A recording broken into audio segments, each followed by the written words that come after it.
What's up, nerds? My name is Dr. Rob Austin McKee, Professor of Organizational Behavior and Leadership here with MGT.EDU, the Open Access Business School.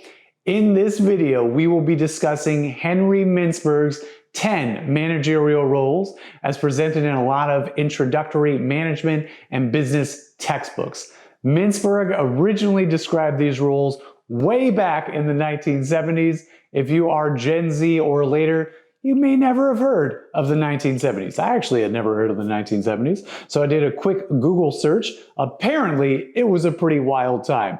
They had disco, cocaine, and Henry Mintzberg. Yay. Si hablas español, tenemos una versión en español de este video disponible en mi canal de YouTube. Additionally, a transcript of this video is available on my website, robaustinmckee.com.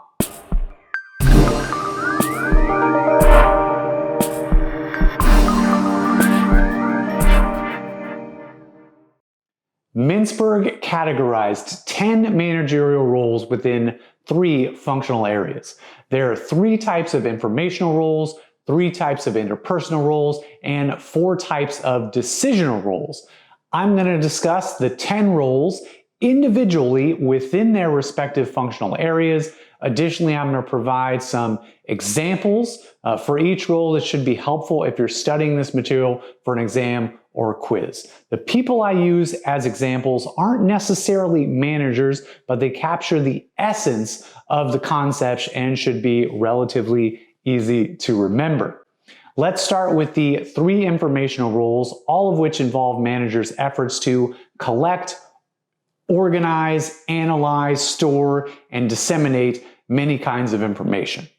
The role of monitor is performed whenever managers seek or acquire work-related information. They might do so by reading reports and other documents, searching online, and talking with other people. This information could be factual, but could also include gossip or speculation. As an example of the monitor role, think of a police detective conducting an investigation, searching the crime scene for clues, doing background checks using a police database, interviewing witnesses, and interrogating suspects. The role of disseminator is performed whenever managers communicate information, whether verbally or in writing, to others within their organizations. As an example, think of a military commander briefing his or her troops about the battle plan before a critical mission. In this case, the commander is only sharing information with other members of the unit. The spokesperson role involves managers communicating information, again, whether verbally or in writing, to others outside their organizations. So that could mean buyers, suppliers, competitors, members of the news media, etc. As an example, think of the White House press secretary speaking at the podium to the news media and thereby the public. With these 3 roles, it can be challenging to determine how much information to seek because doing so takes time and energy. It can also be challenging to determine how much information to release because doing so makes that information less secure. Let's move on to the 3 interpersonal roles, which all focus on managers' interactions with other people. The figurehead role involves performing symbolic or ceremonial acts, like presiding over ribbon-cutting ceremonies or award ceremonies, hosting dignitaries, and making public appearances on behalf of an organization. This role focuses on creating and maintaining a positive image or perception of the figurehead and his or her organization. As an example, think of the Queen of England. She really doesn't do much besides making occasional public appearances during which she generally just smiles and waves. The role of leader involves managers interacting with subordinates. I think this role would be better labeled as leader/manager because it involves functions related to both leading and managing people, such as motivating, coaching, directing, training, counseling, etc. As an example, think of the greatest regional manager to ever sit at the helm of the Dunder Mifflin Scranton branch. I'm of course talking about Michael Scott, who somehow managed to lead Jim, Pam, Dwight, and everybody else on one of the greatest sitcoms ever produced, The Office. The liaison role entails establishing, maintaining, and managing information links outside the traditional vertical chain of command. These links could be inside or outside of the organization.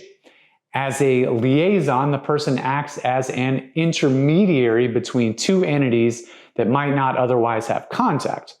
As an example, think of a foreign ambassador who acts as a liaison between two countries so that even if the country's leaders are not communicating regularly, the two countries can maintain a relationship and a flow of information. Let's now talk about the 4 decisional roles, which involve managers making decisions on behalf of their organizations and stakeholders. We'll start with the role of entrepreneur.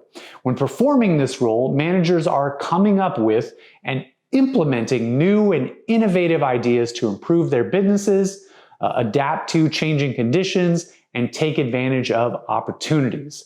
Here we might think back on Steve Jobs revitalizing Apple with exciting new products like the iPod and the iPhone in the early 2000s. The role of disturbance or crisis handler is performed whenever managers react to problems, conflicts, disputes, etc., and take corrective action. These disturbances can be caused by internal or external issues. They can be the result of bad management or just bad luck. As an example, think of all the managers that had to help navigate their companies through the COVID-19 pandemic. The role of resource allocator is performed whenever managers make decisions about the people and projects that will receive certain resources under their control, as well as when, how, and where. This role involves planning, scheduling, and budgeting functions.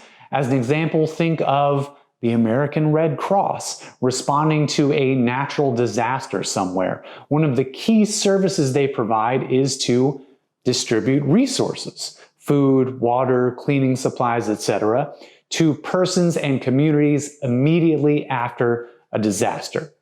Finally, the role of negotiator is performed whenever managers negotiate agreements or contracts with buyers, suppliers, unions, new hires, etc. As an example, think of a hostage negotiator, as depicted in countless movies and shows, trying to determine and satisfy the demands of abductors or terrorists, or at least trying to stall them long enough to send in the SWAT team. So, what is the practical importance of Mintzberg's managerial roles? I'm not sure. I think they can help future managers understand the breadth of responsibilities they can expect to have. However, not every manager is going to be performing every role. New managers may only perform a few of the roles. As they move up the hierarchy, it's likely they will perform more of the roles. We might expect CEOs to play all 10 roles, but not all of them do so. Still, every organization of sufficient size and complexity should probably have at least one person assigned to each role. Thank you for watching. I hope you found this video informative and at least mildly entertaining. If so, smash that like and subscribe to the channel. If you have any questions, comments, or concerns, or you just want to say hi, please leave us a comment below. Again, my name is Dr. Rob Austin McKee with MGT.EDU. See you nerds in the next video.